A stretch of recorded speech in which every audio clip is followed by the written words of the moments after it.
সিরাজগঞ্জের শাহজাদপুরে চরকৈজুরি মাধ্যমিক বিদ্যালয়ের সহকারী প্রধান শিক্ষক নিয়োগে অনিয়ম ও দুর্নীতির অভিযোগ উঠেছে ম্যানেজিং কমিটির সভাপতি মোহাম্মদ আব্দুর রশিদের বিরুদ্ধে।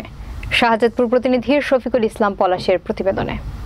বিদ্যালয়ের ম্যানেজিং কমিটি, অভিভাবক ও এলাকাবাসীর অভিযোগ, চলতি বছর গত মাসের 20 এপ্রিল শনিবার সহকারী প্রধান শিক্ষক নিয়োগ পরীক্ষায় 12 লক্ষ টাকার বিনিময়ে অসৎ উপায়ে ম্যানেজিং কমিটির সভাপতি মোহাম্মদ আব্দুর রশিদ অর্থের বিনিময়ে তড়িঘড়ি করে একজনকে সহকারী প্রধান শিক্ষক হিসেবে নিয়োগ প্রদান করেন।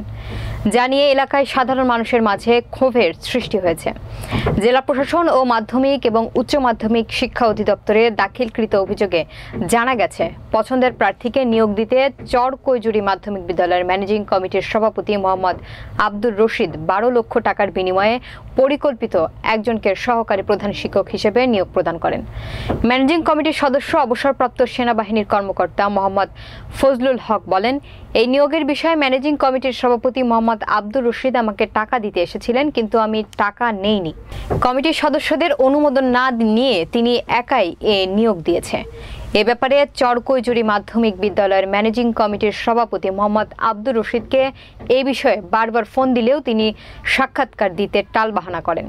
এ বিষয়ে শাহজাদপুর উপজেলার মাধ্যমিক শিক্ষা অফিসার SM শাহাদাত হোসেন বলেন, যদি এমন ঘটনা হয়ে থাকে তদন্ত করে ব্যবস্থা গ্রহণ করা হবে।